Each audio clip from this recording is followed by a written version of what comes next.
আমরা যারা নির্বাচনের জন্য এখন কথা বলি, আমরা যারা স্থানীয় সরকারের জন্য কথা বলি, আমরা যারা জাতীয় নির্বাচনের জন্য কথা বলি, আমরা যারা সংস্কারের জন্য কথা বলি, আমরা যারা নির্বাচনের জন্য এখন জীবন দেওয়ার কথা বলি, আমি বরং মনে করি এত এত হত্যাকাণ্ডের জন্য আগে শেখ হাসিনার ফাঁসির দাবি কার্যকর করার জন্য আমাদের জীবন দেওয়ার সিদ্ধান্ত নেওয়া উচিত। আসুন সেই সেনা কর্মকর্তাদের হত্যাকারী, গণহত্যাকারী, ফ্যাসিস্ট, খুনি শেখ হাসিনা তাকে আসামির কাঠগড়ায় দাঁড় করানো এবং তার দলকে নিষিদ্ধ করে বাংলাদেশে সংস্কার এবং নির্বাচনকে এগিয়ে নেওয়ার জন্য আমরা ভূমিকা পালন করি। আসসালামু আলাইকুম রহমতুল্লাহি ওয়া বারাকাতুহু। আমি শুরুতেই 2009 সালে যে সমস্ত সৎ, দক্ষ, যোগ্য, দেশপ্রেমিক সেনা কর্মকর্তাদেরকে হত্যা করা হয়েছে তাদের রুহের মাগফিরাত কামনা করছি। আল্লাহ তাআলার কাছে তাদের জন্য জান্নাতুল ফিরদাউস নসিব করার জন্য মোনাজাত করছি। একই সাথে আল্লাহ তাআলা যেন তাদেরকে দেশের জন্য, দেশের কল্যাণের জন্য, মানবতার জন্য, এই দেশ এবং রাষ্ট্রের জন্য তারা যখন জীবন দিয়েছেন, প্রিয়নবী মুহাম্মদ রাসূলুল্লাহ সাল্লাল্লাহু আলাইহি সাল্লামের বক্তব্য অনুযায়ী তাদেরকে শহীদের মর্যাদাও যেন আল্লাহ তাআলা দান করেন। সম্মানিত উপস্থিতি, আমরা পরিবারের সদস্যবৃন্দ যারা বেঁচে আছেন এখনো, সদস্যবৃন্দের প্রতি আমরা সমবেদনা জ্ঞাপন করছি। এই বিরাট কষ্ট, এই বিরাট দুঃখ, শোক যেন বহন করার মতো সামর্থ্য আল্লাহ তাআলা তাদেরকে দান করেন। আমরা জেনে খুশি হয়েছি, আমরা ধন্যবাদ জানাই, স্বাগত জানাই যে আজকে ইতিমধ্যে বর্তমান অন্তর্বর্তীকালীন সরকারের পক্ষ থেকে আজকের এই দিনকে সেনা দিবস হিসাবে ঘোষণা করা হয়েছে, সেনা শহীদ দিবস হিসাবে ঘোষণা করা হয়েছে।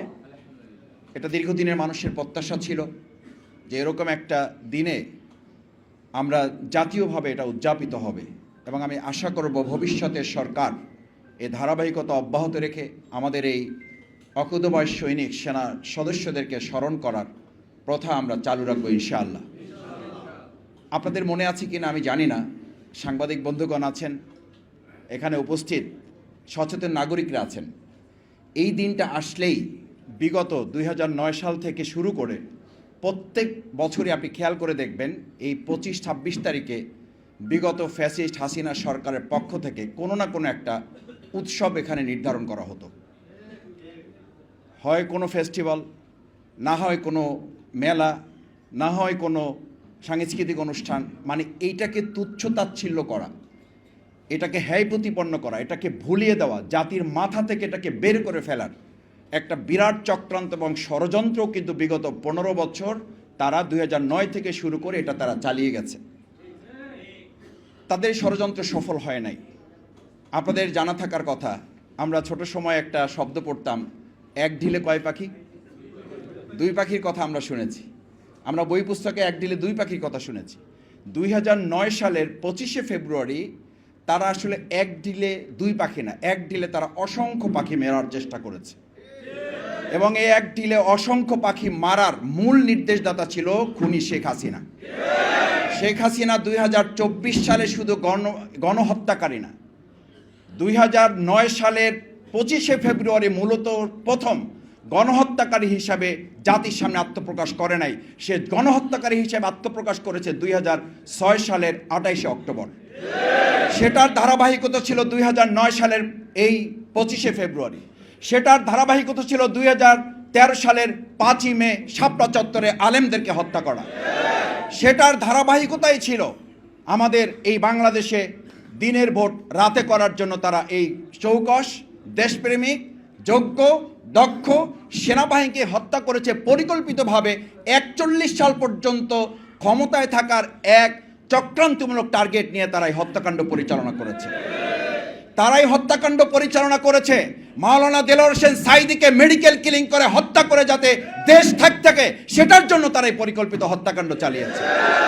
তারা এই চৌকস সেনাবাহিনীকে হত্যা করেছে, দেশপ্রেমিক সেনাবাহিনীকে এজন্য হত্যা করেছে, দেশপ্রেমিক আলেমদেরকে হত্যা করে ফাঁসিতে ঝুলিয়ে কার্যকর করার জন্য তারা সেদিন এই হত্যাকাণ্ড পরিচালনা করেছে।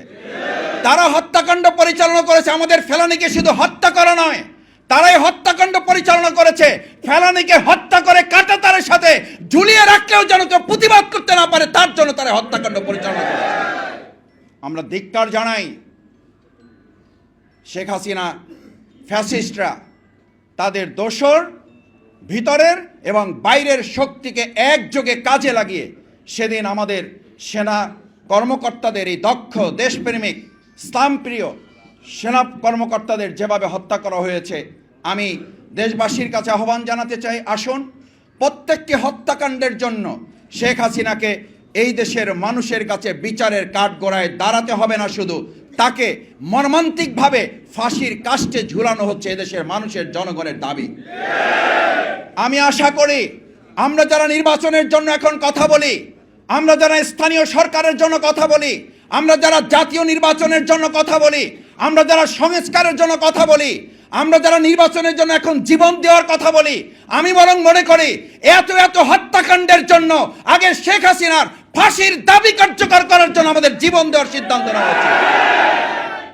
কারণ এই বিচার কার্যকর না হলে আপনি নিশ্চিত থাকবেন, আমরা একটা কথা বলি, আমরা একটা কথা বলি, আমি শেষ করছি এটা বলে এই জন্য যে আমাদের বিশেষ অতিথি, প্রধান অতিথি, সভাপতি মূল বক্তব্য রাখবেন। আমি একটা কথা বলি, শেখ হাসিনা, আওয়ামী লীগ এমন ভয়ঙ্কর, বলা হতো, একটা ভিডিও ক্লিপ ভাইরাল হয়েছিল এখন থেকে বহু বছর আগে, যে আল্লাহ দেশবাসীর প্রতি না পৃথিবীবাসীর প্রতি দয়া করেছেন যে আওয়ামী লীগের মতো একটা দল তৈরি হয়েছে, যার কারণে সমস্ত খারাপ মানুষগুলো এক জায়গায় হয়েছে, না হলে এরা সব জায়গায় গিয়ে সবাইকে নষ্ট করে দিত। এটা আজকে প্রমাণিত, এই আওয়ামী লীগ আমরা ভেঙে দিতে পেরেছি, ফ্যাসিস্টদের উৎখাত করেছি। আমি এখন বলি এরা বাংলাদেশ থেকে সরেছে, কিন্তু গোটা পৃথিবীকে নষ্ট করার জন্য এখন এরা চক্রান্ত করছে। যার কারণে আপনি খেয়াল করেছেন আজকে পাশে রাষ্ট্রে বসে সেই দেশের মানুষকেও তারা বিব্রত করছে। এখন আওয়াজ উঠেছে ইন্ডিয়াতেও, ভারতেও যেন তাকে রাখা না যায়। আমি আশা করব ভারতের দেশপ্রেমিক নাগরিকরা এই সন্ত্রাসীকে আমাদের দেশে ফেরত দিয়ে তাকে বিচারে কাঠগড়ায় দাঁড়াতে তারা সহযোগিতা করবে। তারা যদি সহযোগিতা করে, আর আমরা যদি এখন নির্বাচন নিয়ে আওয়াজ তুলি, আমরা যদি এখন স্থানীয় সরকার না জাতীয় সরকার, এই আওয়াজ দিয়ে যদি বিভেদ তুলি, তাহলে মাঝখান থেকে শেখ হাসিনা পার পেয়ে যাবে। আসুন আমরা আমাদের সেই সেনা কর্মকর্তাদের হত্যাকারী, গণহত্যাকারী, ফ্যাসিস্ট, খুনি শেখ হাসিনা, তাকে আসামির কাঠগড়ায় দাঁড় করানো এবং তার দলকে নিষিদ্ধ করে বাংলাদেশে সংস্কার এবং নির্বাচনকে এগিয়ে নেওয়ার জন্য আমরা ভূমিকা পালন করি।